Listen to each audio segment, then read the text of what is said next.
You're muted there, Scott. Thank you very much.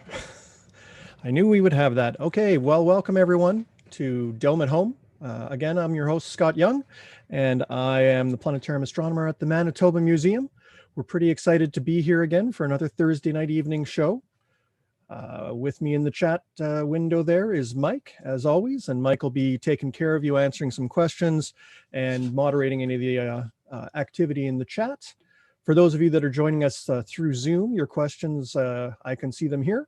For those of you that are on Facebook or YouTube, Mike will be checking in on those threads as well and bringing us some of your questions so that we can try and answer as many of them as we can. It's a nice clear night outside right now, and I'm hoping that after the show, I'm gonna maybe get some time out under the real sky, so we'll see how that goes. But to start with today, we have some pretty exciting things to talk about. Mike, how has your week been? Surprisingly, the week's gone really quickly. We've had some really interesting weather. Nice warm temperatures. But yeah, you're right. Some clear skies out there now. I might just take a peek outside tonight and see what I can see. It should be a lovely night. Yeah, for sure. You do a bunch of binocular observing from your place, I guess. Hey, that's your main thing. Yeah, I have a small telescope myself, but yeah, I do enjoy binocular observing. It's it's a kind of something that a lot of people don't think of. As a good pair of binoculars will actually do wonders for your night sky observing. If telescopes aren't within your budget, then I always recommend a good pair of binoculars. And if you don't use it for astronomy, you can always use it for bird watching or some other great hobby like that. So they're multi-use. So yeah, exactly. I do like binoculars. Yeah. Nice. Yeah, we're going to be talking a little bit more about binoculars towards the end of the show because of the worldwide shortage of telescopes, which some of you may be aware of. Pretty much COVID has shut down the two big factories that make 90% of the world's telescopes. And so that, coupled with people being stuck at home and being interested in taking up new hobbies, has meant that it's pretty hard to get telescopes. However, binoculars are still available. So we're going to be talking a little bit about that. We're going to be featuring our constellation of the week will be Leo the Lion. And I do hope that my own little Leo the Lion, George the Cat, will join us a little bit later on. Some of you were asking last week about seeing George, so I'll try and make sure that George gets down here. And we will celebrate the International Day of Planetariums. Unfortunately, we won't do so in the planetarium. The planetarium is still going to be closed all through the weekend. The museum galleries are open, but the planetarium and science gallery are still shut down for the time being. But we'll be doing some cool stuff there.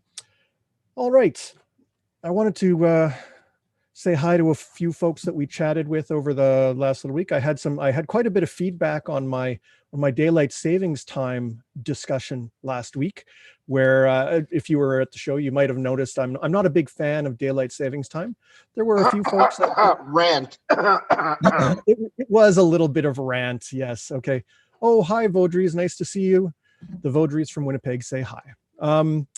It is, there are people on both sides of this particular fence. People are entitled to have their own opinions. It was all very collegial discussion, so it was actually pretty good. It's always nice to chat with people who disagree with you but don't hate you because of it. And so, I don't think anybody was in that category. So that was really nice. I still haven't changed my mind though. I still think we should spring ahead and then stay there forever. We also talked to, I just heard from Rowan out in BC. Hi, nice to see you. And we also heard from, let's see, who else did we get mail from? Where's our mail list? Oh, Elizabeth and Samantha and Jonathan. Hi, your mom, Emily, sent us an email. We were chatting and I figured I'd say hi to you folks. So thanks for joining us on, I think they watch it the next morning because it's a little bit close to bedtime for them. But we also got a lot of requests about telescopes. That's kind of why we're introducing this new binocular segment that's coming up. And we are still in the queue to get some telescopes through the museum sometime in the spring when they become available. So if you are interested in a telescope, drop us a drop us a message or an email, and we'll try and get you on the list there. It is kind of hard to get a hold of them right now. Okay, let's go back to our beginning of the show. We always start with our little homage to Helen Sawyer Hogg. The stars belong to everyone, she said, and she's right. And that's what this show is all about, is to introduce you to the stars that belong to you and everyone else, and get you comfortable with those stars that you can see from your backyard. And actually, I posted just a couple of days ago, I saw a talk that was delivered at the National Astronomy Club's general meeting, the Royal Astronomical Society of Canada, and it sort of talked about Helen Sawyer Hogg's career, her early days at the University of Toronto and out at the Dominion Astrophysical Observatory, and some of the things she faced as sort of a pioneering woman astronomer in Canada. So check that out if you can. Michael dropped the link into the chat, and really interesting, sort of gives you a little bit of context to why this woman is one of my heroes. Helen Sawyer Hogg liked to popularize astronomy, and that's what planetariums do. And so sort of segues into our theme here. The International Day of Planetariums is, depending on who you ask, this Saturday or this Sunday, or both. Because it's international, there's a dateline kind of thing. So basically it's a 24-hour period, and it's this weekend. As I said, we won't be open, but it is celebrating the first planetarium that was ever built back in 1928, I think it was. This behemoth behind me here, this kind of crazy machine. That's the first planetarium ever put together in Germany, and it was a huge hit. It was literally the first virtual reality machine, almost 100 years ago. I think it was 1923 actually, and quite an amazing technological tool and an educational tool. Suddenly, people could not only see the stars, but be there with a guided tour guide who could show them the constellations and use the famous green arrow to point things out in the sky. Made it much easier for people to see. And as civilization progressed, as urbanization progressed, as all the cities got bigger and bigger and more and more lit up, it became some of the only places that people would see the stars. If you live right in the city and you didn't have a vehicle to go outside of town or whatever, the planetarium was kind of your only option for seeing the stars. Now, Winnipeg's planetarium didn't come all that long after it. In the early 60s, they started planning for the Manitoba Planetarium, which would eventually open up in May the 15th, 1968. And so we celebrated our 50th anniversary a number of years back. It's a wonderful planetarium. It was installed with this machine here, the Zeiss 5S star machine, called Marvin. Now, Mike, maybe you know the answer to this. I'm not sure if Marvin is named after Marvin the Martian from the Bugs Bunny cartoons, or if it's Marvin the paranoid android from The Hitchhiker's Guide to the Galaxy. I'm not sure. I think it's Marvin the Martian, because I think Hitchhiker's Guide to the Galaxy might have come out after 1968, but I don't know when the name came in. Do you have any? No, I can't say for sure, but there's something in my head that tells me that it was closer to the idea of Marvin the Martian, because it was named Marvin the Machine. So I think that closeness of Marvin the Machine to Marvin the Martian, I think that's where it came in. But to be honest, no, I'm not sure. Yeah, lost in the depths of time, basically. And I guess Zeiss Mark 5S just didn't roll off the tongue, and kids were actually, a lot of people were kind of afraid of the star machine. It comes in and it looks like this giant ant or robot or whatever. So I guess giving it a nice little name was a good way to sort of make it less threatening. Well, and I think also, like, we name it the green arrow that we use is Arnie the Arrow. So I think the alliteration is what really keyed people into that. Yeah, that's probably true. Now, for all of its amazing technology and the precision of the clockwork and things like that, the star machine, the planetarium itself, the projector, is essentially a big round ball with holes in it and a light bulb in the middle. I mean, that's ultimately what it is. Now, of course, instead of just putting holes, you can have all sorts of lenses in there to focus the light that comes out the holes and make very nice stars of different sizes and brightnesses and colors. You can add motorized gears so that it can move around and show the sky from different places in the world, from different times, different seasons. You can fast forward and rewind. And the very center portion of Marvin here, this is the planet cages, where basically there's a separate clockwork projector for each planet that has all the right gears, so that when you just press fast forward, all the planets move in the sky through the constellations of the Zodiac in perfect sync. And you can go plus or minus a couple of thousand years before someone needs to get in there with a wrench and give it a bit of a tweak. So it's amazingly precise. But those are sort of the bells and whistles. And the basic idea is really that light with some kind of mask with holes in it. And so as part of our International Day of Planetarium celebrations, we wanted to do a little activity. For those of you that are in classes or have kids at home, this might be something you want to try with them. We've got a downloadable sheet on our webpage, manitobamuseum.ca/dome@home. And it has the sheet there on the left, which is basically a bunch of little masks, one for each constellation. And they're sized to fit over this very important tool that every astronomer that I know uses. This is a toilet paper tube. Very important astronomical tool.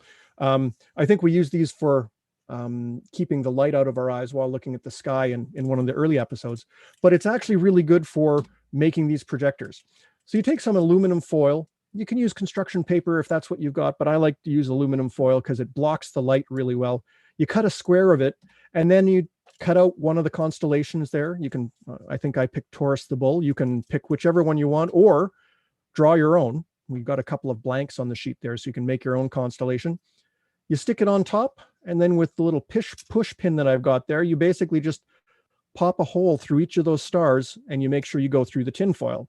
And so you do that, you wind up with a piece of tinfoil with holes in it, and then that gets wrapped around your tinfoil or your paper towel tube, and you have essentially the same thing as Marvin. You have a star projector, except it's just for the one constellation. Now you can take something fancy like a tea light, or actually I found that the best thing that worked was the flashlight from my phone here worked really well. You stick that in the open end, and you basically wind up with a star projector that projects all the way up onto the ceiling. Not here because I got my lights on, but works really, really well. My kids were having a fun time with this earlier today, and you can do it for pretty much any constellation. I'd love to see somebody make some kind of device with, like, I don't know, 20 of these pointed in all directions with one light bulb in the middle. You can make your own Marvin, basically. So this is a fun little activity that you can do with your kids or do at home. And if you're interested in, maybe the next step up, maybe you've got some tools at home, or you've got the ability to make some stuff out of wood or metal. There are a couple of Instructables online. If you just look for home built planetarium, you can literally make your own planetarium projector for your room or your living room or whatever, and celebrate the International Planetarium Day that way. We will be opening the planetarium at some point, but we don't know when. We do know, however, that during spring break, the last week of March, we will be running some public shows online. And so, as always, join us. Sign up for the museum's mailing list on the website. Join us on our social media pages, and you'll find out all the programs that are going to be happening with the planetarium. We'll talk a little bit more about our courses and workshops towards the end there, but there are some shows coming up that you'll want to check out as well. All right. Let's move on to our sky highlights for the month. Now, you probably, well, if you're in a place where there's a window, you can see it's not fully dark outside yet. The days are getting longer. We've got, sunset is getting later and later because we're getting closer towards the equinox and then on towards summer. We're also going to change things around with daylight savings time this coming weekend.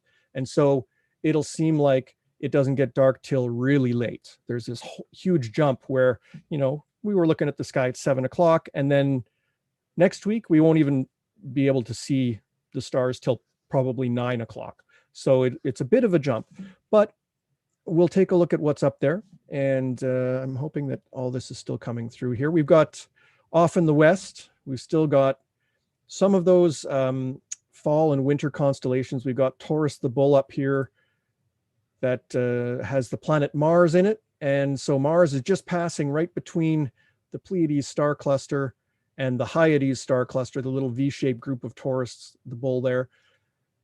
The bright red giant star Aldebaran in the eye of the Bull, and the planet Mars, pretty much the same color, pretty much the same brightness. And over the next few days, you'll see Mars sort of moving slowly higher and higher in the sky as Taurus sinks lower and lower. So that motion is still going on. Farther off to the southwest, we've got Orion the Hunter and all the constellations that we've looked at recently. There's the great dog Canis Major, the little dog Canis Minor over here. High up overhead, we have the other constellations that we've peeked at, Gemini the Twins, and Auriga the Charioteer with the goats over here, those little 3 stars. I had a number of people that sent me an email saying, I saw the goats. So that's, I'm glad that people are getting out and seeing the sky. If we are looking off into the south, we basically have the seasons are changing, and to the right of our south direction, we have winter constellations, and they're slipping off to the west. To the left of south, we have all the new spring constellations that are rising up. And so we'll talk about those shortly, because that's where our feature is going to be. We go all the way over to the north here. And one of the things that we can always tell when spring is getting there is that when our Big Dipper is starting to get up high overhead, rather than being low down, it's sort of high up. And the 2 pointer stars here always pointing off to the North Star right there. So there's our North Star. There's Queen Cassiopeia over there in the northwest as well. So again, the north sky, same constellations visible, they just changed their position, but the rest of the sky, things are really changing around. Now we're coming up to a point in the calendar that is great for many astronomers. It's new moon coming up. We right now, we've got a very thin crescent moon, and it's going to disappear completely in the next couple of days. You won't see the moon in the sky. That means it's a great night to also get away from the other lights in the sky, all the city lights, and get out under really, really dark skies. Maybe we'll see northern lights, maybe not. Maybe we'll see meteors.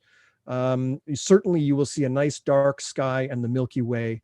So this is sort of a good week and a good weekend to be getting out of the city if you can, and at least finding a place where you can shelter yourself a little bit from those city lights, because since the moon isn't up, you'll get a nice dark sky. You'll be able to see more stars, fainter stars, and stuff like that.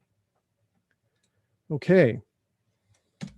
We've seen a few questions zoom by there. Mike, anything that you want to bring up at this point? Any sort of constellation-y related stuff?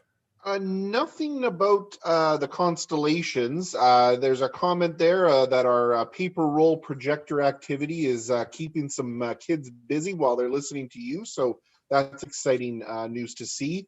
Nice. And we do have some concerns on Facebook that potentially this activity may be leading to the toilet paper shortage of 2021. And so there's some concerns about that, but I think we're okay. Excellent. There is a question about Mars and the Perseverance rover. Do you want to take that now, or do you want to? Yeah, sure. Yeah, let's do that. Yeah, I think it's just Lucy's just wondering what's an update. Has Perseverance taken any samples? Is Ingenuity flying yet? Just maybe a quick update on that. Yeah. Well, it turns out that Perseverance, the Mars Perseverance rover, has started driving around, has started flexing its muscles using the big robot arm. This is a sort of a time lapse of it starting to spin its robot arm around and pick it up. And they're very, very slow moving when they get there. The NASA engineers don't want to just rev it up and go driving all over the place. It's like one thing at a time, make sure it works, make sure it doesn't cause any problems, then check the next thing, and so on. So Perseverance has started collecting, doing some science, hasn't collected any of the physical samples that'll be returned yet, but it has fired up its laser and has shot some holes in some rocks, and the vapor that comes out of that gets analyzed. So there's some science going on. They're also looking for a place to set down the helicopter. They have some sort of specific ideas of what kind of terrain they want the helicopter to be set down in. Right now, it's actually carried underneath the rover, in between all the wheels. And so the idea is that Perseverance will drive to the right spot, drop it down, and then drive away. And then the helicopter, Ingenuity, will start its test flight. We still don't expect that for a good week or so. Now, here's one of the close-up pictures that came back from Percy. Just, I think this one came down yesterday. There are literally thousands of pictures coming back almost every day, it seems. This is a close-up of the Delta area. If we look at the overhead view, basically Perseverance landed right about here, this little white spot here.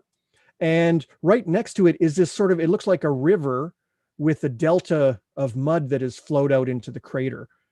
So that thing that they're looking at is basically this part of the delta. So there's this close-up, and you can see the layers of rock here. This looks very much like the stuff here on Earth, where you see layers of sand laid down into rock and becoming sandstone.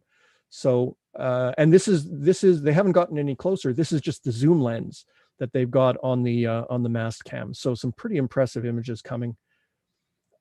This is the overhead view. And again, that's where they're starting. The idea is that they're going to navigate around this blue area. And they haven't decided which way they're going to go. And there's some ideas about that. But then eventually it will also climb up the shallow end up onto the delta and eventually go all the way around here and all the way up the river, looking, of course, if there was a lot of river flowing there, then there would, of course, those would be the places that you would look for life. I'm just going to send a little message to my family to make sure that they bring the cat down, because I saw a couple of requests for George going by. I was hoping that he'd just be sitting on my laptop like he did all day, but unfortunately not. So, okay. Here's just still the artwork of Ingenuity. I can't wait for that thing to fly. It's going to be really, really cool if it works. It is a total test, though. This is the kind of thing where you can't really know if it's going to work, to be honest. You do all the theories, and you know Mars's air is very thin, so that means there's not much to push on. So you make your helicopter bigger and better and faster and properly designed blades, but it might totally not even take off. It's an experiment. So we'll see what happens. But I'm hoping that they'll at least have picked a spot for that next week, and we should at least have a timeline coming up. So that'll be pretty nice. All right. We're going to go back to the sky here, and we're going to go over to the eastern part of the sky. The eastern part of the sky, that's where the sort of new constellations rise up. And what I'd like to do is point out, I would say, one of the primary spring constellations. And the way that you find it is actually by finding the Big Dipper. The Big Dipper is over here in the northeast, sort of up at an angle.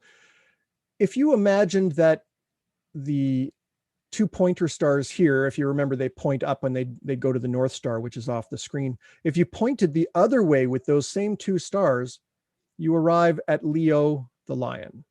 And so Leo the Lion is today's Connect the Dots feature. And I've been assured that George is coming down. So they're just trying to round him up. Watch, he's going to like totally bite me or scratch my eyes out on camera. Oh, that would be classic. Hey, Scott, just a quick question from someone on Zoom here. They're just wondering if the times you're giving for what you're showing with Stellarium there, is that in standard time or daylight savings time? And I know you love talking about it. So that's a great question. The times that I'm showing right now are standard time. And so essentially, once we go to daylight time on the weekend, you'd have to subtract 1 hour to compensate for that. So basically this is, I'm showing it at 8 o'clock now, but 9 o'clock in daylight time. Is there a cat here? Right behind. Okay, can you pick him up and bring him over here? Pick him up and see if yeah. So I don't think he's in that kind of mood. I'm sorry. Okay. Well, let's see what we can do here. My daughter is cat wrangling for me, so try and pick him up if you can. Okay, so we have Leo the Lion. And I mean, it kind of looks like a lion. You can kind of imagine that this part here is like the mane, and its nose would be sort of there. This is the body, and then this is the tail over here. You okay, Georgie? Yeah, George is quite enthralled with the green screen that I have hanging behind me, and so he thinks that it's a game to play attacking through the green screen, which is always fun. George, come on. Anyway. We'll see if we can get Georgie up here in a second while I'm doing this. So Leo the lion is one of the constellations of the Zodiac. It's got a few bright stars in it, and actually it's also a great place to look with binoculars. There are a couple of stars in here that are actually double stars that you can see both of them together in binoculars. So very, very cool things to look at. So if you do have your binoculars, check out the whole area. That's what it's supposed to look like. Again, kind of hard to see that, but I mean, at least you can get some sense of a creature. The brightest star in Leo, down at the bottom here, oops, where did that go? Is called Regulus. And Regulus actually is a word that means little king. And interestingly, not only the ancient Greeks, where a lot of this stuff comes from, but many ancient cultures all associated this particular star with kingship. Everyone from Indian astronomers, like from India, from the Middle East, the Persians, the Babylonians, all sorts of people all agreed that this star had to do with kings. That's kind of an interesting, certainly not a coincidence, but there's nothing inherently about that star that we can sort of look at and say, oh yeah, there's a crown on it or anything like that. So it's interesting how these stories have all come together. It's from Leo the lion, makes it the Lion King. Yes, it's the Lion King, that's right. Also Jordy's right here.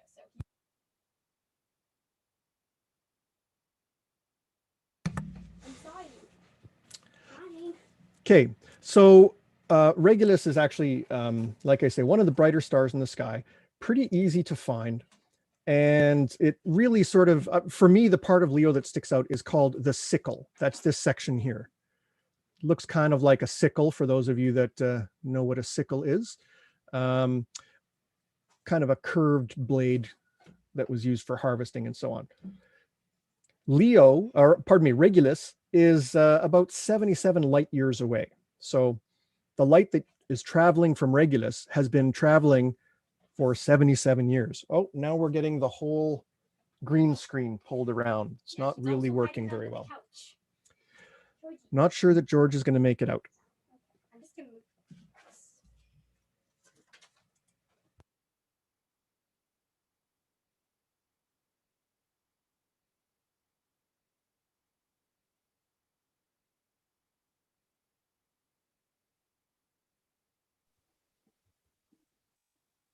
Oh, now we seem to have lost Scott. This is great. I love this part.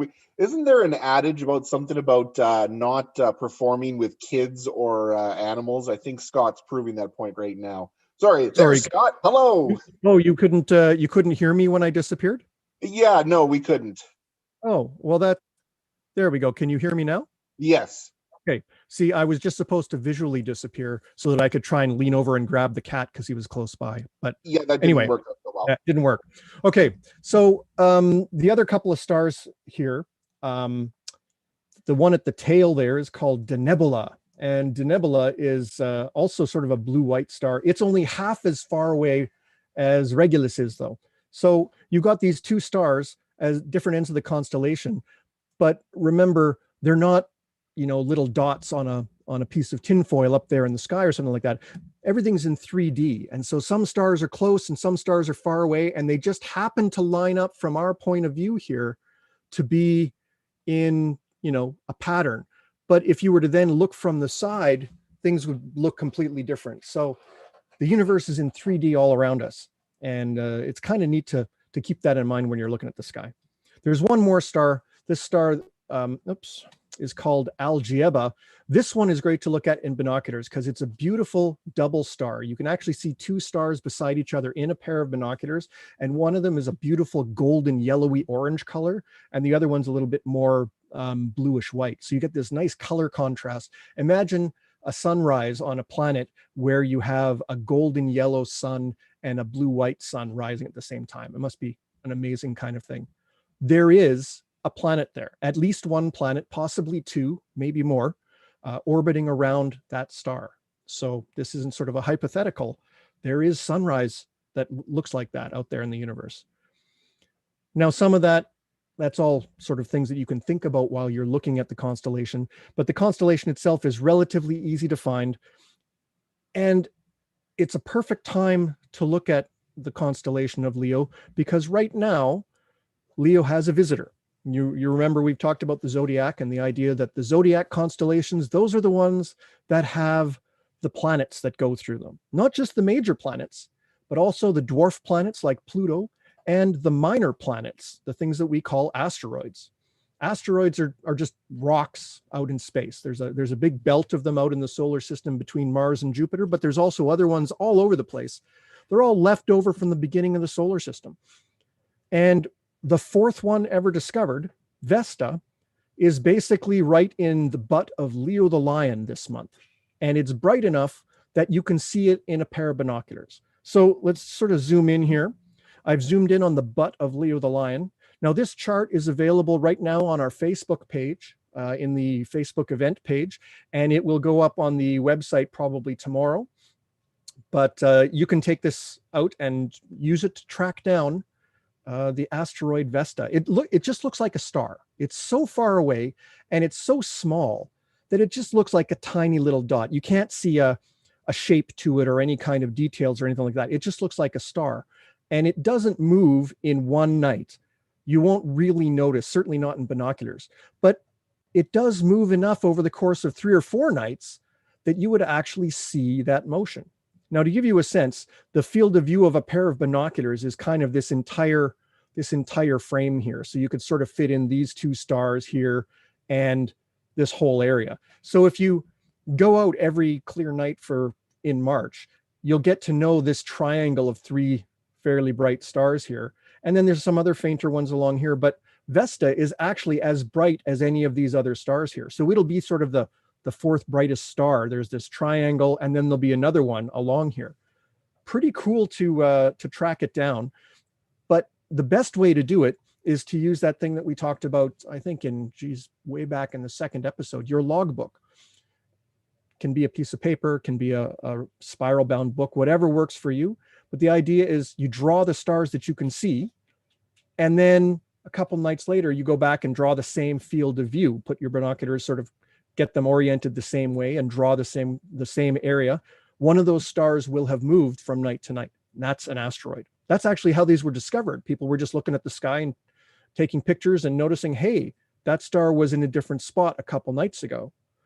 In fact, back in I guess it was 1901, I think, that Vesta was discovered. They called it a planet.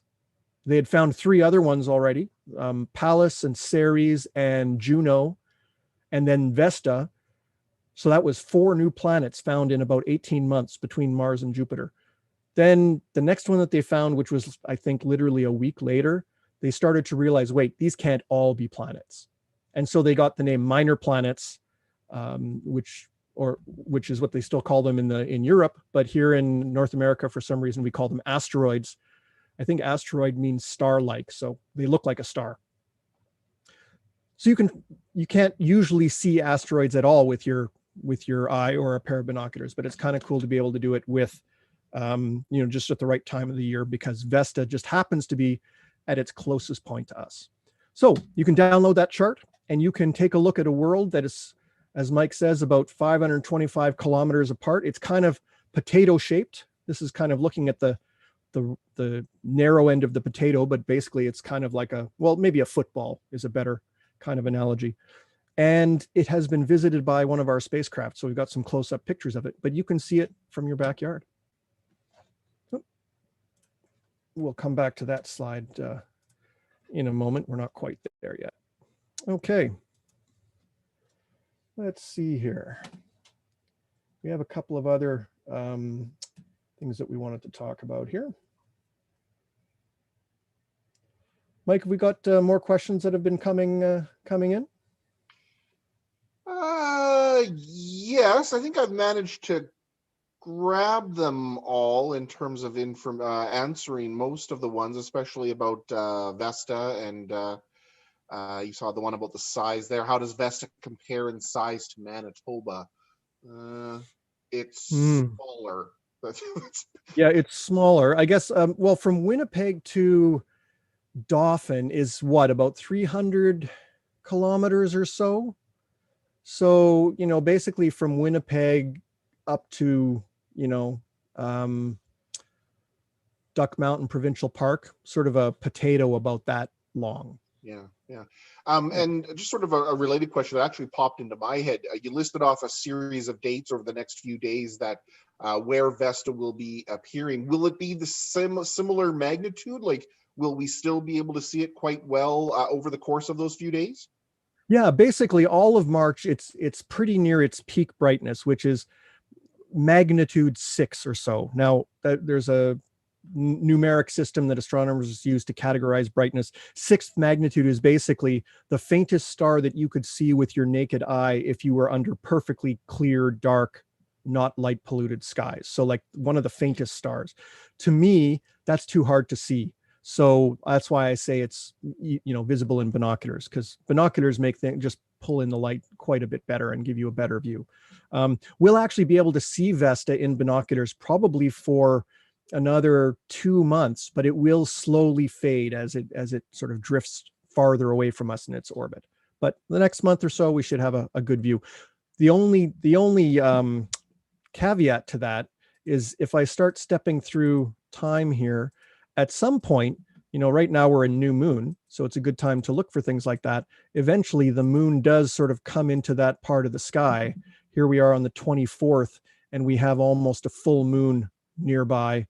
The 25th, the moon is right inside Leo the Lion there, right next to the sickle. And then on the 26th, it's just right underneath where Vesta is. So those few days, I think it'd be pretty hard to spot just because of the glare of the moon.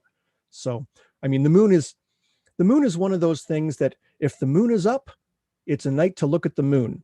If the moon is up, don't bother looking at much else, because the moon is just so bright that it drowns out many of the other things.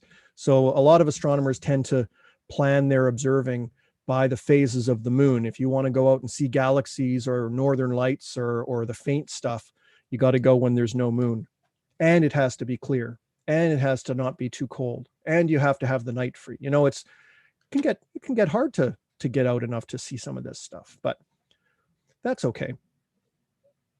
All right, we're going to zap over to the morning sky here, because there's a bit of, you know, basically we've seen Mars and it's been around for what, 6 months now or whatever. All the other planets are really hard to see. They're over close to the sun. And in fact, they start rising quite like right before the sun. I'm going to get things set to sort of around, here we are on March the 21st at 6 in the morning. My daughter is, she went and pulled all of the sausage off of the pizza that we ate, and she's basically breadcrumbed it down here so that George would come over. Great job. She's working so hard to try and get you a view of my cat. He ran away. Well, here's one more piece of sausage. Try that. So in the morning sky, we have 3 planets. We got Mercury, Jupiter, and Saturn. They're all close together. In fact, they've been even having conjunctions, passing each other and stuff like that. But they're really low in the sky. This is 6 in the morning, and it's kind of still dark enough to see Jupiter and perhaps Saturn as well. Mercury's really, really low. If we just go up 10 minutes more, though, here's 6:10. Saturn's already sort of disappearing into the view. Hey, George. I'm gonna get the cat. The cat is coming. Georgie. Oh yeah. It took so long. Yay! Georgie, look. You can have one of those. So this is Leo the Lion. My little king. Oh, and he dropped the meat. Oh, and yeah, he is not friendly today. I mean, he's a ginger cat, so he's always not friendly. But and yeah, And thank you to my daughter who did a little bit of. Do you want a piece of meat? No, I'm good, thanks. Oh yeah, this is when I dropped on the floor. Sigh. Yeah, a Leo and a ginger like you. Oh no, there you go. Well, this particular ginger is a very nice cat. The only two things that he doesn't like is being bothered too much and all other forms of life but himself. Those are the two things he doesn't like. Okay, again, the morning sky. Saturn fades out like it's. I haven't talked to anybody that has seen Jupiter or Saturn easily in the morning sky yet. It is very difficult. They're very low. You really have to have a nice flat horizon, no trees or buildings or anything like that. And you need to be out at just the right time. That's a lot of work. And so people might not have the chance to see them. That's okay though. Wait a couple of months. They'll be rising up higher and higher. If you are a morning person, we will, if you are a morning person, I'd love to hear if you can see at least Jupiter in the morning sky. Like I say, right around 6 o'clock, 10 after 6, off in the southeast. If you are a morning person, tomorrow morning, right around 5:30, there's another new batch of Starlink satellites that went up today, and they're coming right over Manitoba again. So right around 5:30, they're going to appear right overhead and then head down towards the western horizon. So that's something to watch for. There's 60 little dots that will all be traveling across the sky. So many things happening, it can be difficult to sort of keep track of everything that's going on. All right. There we go. As the month goes on, Jupiter and Saturn will get slowly higher and higher, but they are going to be very, very difficult to spot. Here's another time when binoculars will be very helpful. You can bring them out and they help pull in those stars that are in the twilight sky. Be careful though, once the sun starts coming up, do not use your binoculars. Binoculars are basically two little telescopes, one for each eye, and they're just stuck together for convenience so you can use both eyes. But they are telescopes. And if you point them at the sun, you will instantly blind yourself. Like no second chances, no nothing. So as soon as the sky starts getting bright, as soon as the sun comes up, you have to stop using your binoculars because it's just not worth losing your vision, especially for a view that won't even be all that great. Wait 3 months, we'll have great views of Jupiter and Saturn. Okay. I see lots of, oh, Mary, hey, nice to see you. My friend Mary from Ukrainian Dancing has joined us, and my girls and her girls danced together, and I also danced for a little while there back in the day. So that's nice to see. I see so many comments about cats. This is fantastic. So yeah, I'll try and get, you know what, we'll try not to force George next time. I won't set things up so that he has to be there for a certain time to match a constellation or anything like that. I'll just try and ignore him, and then he'll be climbing on my keyboard and he'll be visible. So we'll see if we can get him back again. Okay, we got a little bit of time for questions here. If anybody has questions about what's up in the sky or other kinds of questions that you want to get into. So Mike, I'm going to turn things over to you for a second if you want to bring up any questions that you've seen either in the Zoom or over on Facebook or YouTube. Yeah, again, I'm managing to keep up with them this week. Everybody's been doing a sort of pacing them out for me a little bit. Like you say, lots of comments on Facebook about the appearance of George. And so we thank him for making a cameo appearance in the show. It's ratings gold, man. Like ratings are going to shoot up through the roof thanks to the appearance of George. But no, I think I honestly think we've gotten all the questions here. Someone is asking, can you see Neptune through binoculars? That's a good question. Maybe that might lead a little more into binoculars. I don't know if you've talked about that yet. Yeah. Well, so the thing about Neptune, it is fairly faint. I'm just going to rewind the sky here. Right now, Neptune is not visible, but the planet Uranus, the one with the worst name, that one was visible. It was over by Mars, and it's visible in binoculars. When Neptune comes into our part of the sky, you can also see it with binoculars. So with binoculars, you can definitely see all 8 of the major planets, and you can see a whole bunch of the asteroids. Unfortunately, Pluto is just so small and so faint that even binoculars won't bring it in. You need a telescope for that. And I saw a couple of requests here for cool space stuff. We didn't do cool space stuff. We kind of did. We did it as a Cool space stuff. We covered off the Mars stuff, and that was really the cool space stuff that we have. We still don't have any pictures back from the Tianwen one or the Alamal spacecraft from the United Arab Emirates. So presumably they're still functioning. They haven't said otherwise, but they haven't released any pictures. Now, it might be that they're releasing them only to the scientists that are working on them. Like NASA has been doing this so often, and for them, putting out the pictures is not a big deal because there's so many pictures that the scientists will still be able to publish, and the news will still get out and so on. Whereas some of the other countries, their scientists are really trying to do a lot of competitive research, I guess, in some ways. So maybe they're holding them back. I'm really not sure. But we have that, and we have just the Vesta, the fact that Vesta is up in the sky. So that's all we have for cool space stuff this particular time around. Melissa's asking about the lunar X.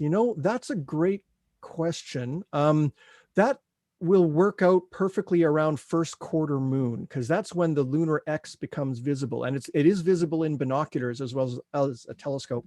So I'm going to make a note here to put that into the next show, because we'll be near the right moon phase for that. Great idea, Melissa. For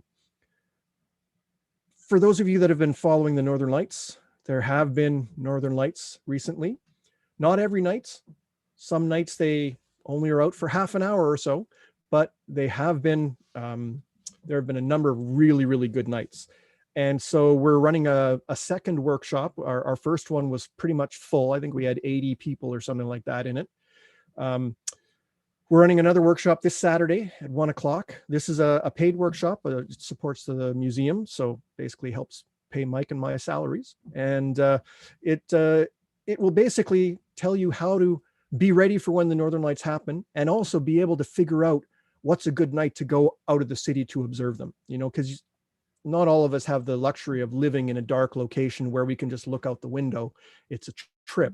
And so if you have to go on a trip, you got to know whether it's worth it or not. We're going to get into all the nitty-gritty details about that. And we're also going to talk about how to bring back pictures of the Northern Lights, whether you've got a camera phone or a little point and shoot camera or anything like that.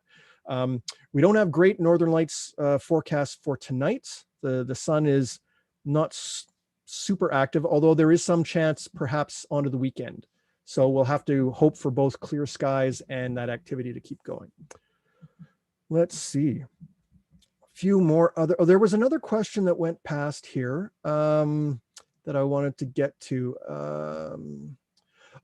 Tiffany was asking about the question from one of the earlier episodes with the model planets. She noticed that there's a difference there's a big difference in the sizes of the inner and the outer planets. Is there a reason for that? Yeah, we think so. We're not sure what that reason is, but there's probably a reason for it.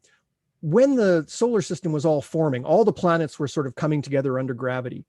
And when the sun sort of turned on, its energy blew a lot of the lighter materials like hydrogen and helium. It blew them right off of the inner planets and pushed them to the outer solar system, where it accumulated onto the gas giant planets, and they become much, much larger. So most of their extra size comes from that hydrogen gas that they got to keep, but that got stripped away by the energy from the sun. So we think that the inner planets are small because that material got pushed away from them. However, that's sort of an old model. Now that we're looking at solar systems all over the place, there are gas giant planets right in next to their stars. How come they haven't lost their atmospheres? There are Earth planets that are way out there, but are really small. How come they're out there? We really don't know as much about how solar systems form as we thought we did. It was great when we only had one explanation, one example, because we only had to have a theory that worked in one case. Now we need a theory that can explain all these different kinds of solar systems that are very, very different from ours. And it's really, really challenging. So it's really, the more things you discover, the more you realize you really don't necessarily know everything. So that's a great question. And I saw it go by twice, so I wanted to make sure that that we actually got to it. Let me see. And Kaylee sort of got a follow-up here. If you took away all the gas from the gas giants, would they be as big as the inner planets? Maybe. We think that deep down in the gas giant planets, there could be conceivably a small rocky core, or maybe just a small core of basically almost solid hydrogen and helium. There might be rock down there. We're really not sure. But if you took away all the outer atmosphere, they would be about the same size as some of the inner planets. So, okay, let me just see here. I think it's almost time for me to put up our image credits so that we don't get in trouble for all the images that we use. All these, they're just names and acronyms that go by, but these are the organizations made out of people that are exploring the solar system and taking pictures of the sky. Some of them are artists that have created those great pictures of the constellations and so on. And it's always nice. And of course, Stellarium, the free planetarium star program that I've been using for all of our constellations and things like that. You can download it and run it on your computer yourself. And you can, there's no end of things that you can discover. So I highly recommend you check that out. Lou is asking, is this Saturday's workshop a repeat of the first workshop? Yes, it is. It's basically the same thing. It won't be exactly the same because I don't tend to work from direct notes, and when someone asks a question, as you may notice, I'll go off on tangents. That's kind of that's my style, man. So it'll be pretty much the same content, but if you saw the first one, you don't need to come to the second one for sure. All right. This brings us to the end of yet another show. It was great to see all of you. Great to see all the questions going by. Get out under the sky. It's getting dark. It's not all that cold. The wind has died down a little bit. It's certainly not -40 like we used to have just a couple of weeks ago. Get out under your stars. Look for Leo. Look for the Big Dipper, Orion and Taurus and stuff like that. All still up there. I'm going to go outside. If things work out, I may do some live streaming through one of the telescopes through my personal page, which is Scott the Skywatcher on Facebook. So you might want to join me there. And George says hello and goodbye, and he'll try and drop in again next time. Thanks everyone for joining us here at Dome at Home, supported by the province of Manitoba's Safe at Home Manitoba grant. Mike is dropping our survey into the chat. Please fill that out because it tells people that that you like the show and that you'd like to see it continue. We've got 2 more weeks of the first season, and we are already making plans for season 2, which will start in April. So we're hoping that things will continue without a gap. So the Manitoba Museum's Facebook page is Manitoba Museum. Here, let's get rid of the credits over the credits there. There we go. You can join us on YouTube and the email there for any questions and things like that as well.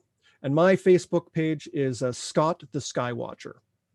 So you can just search for that on Facebook and find me, give me a like, and then you'll find out if I manage to get the telescope streaming tonight, probably around 9 o'clock. We'll see how it goes. Well, on behalf of Mike and myself and the whole team at the Manitoba Museum, thanks for joining us. Have a great night, and we will see you all again next Thursday for the next exciting episode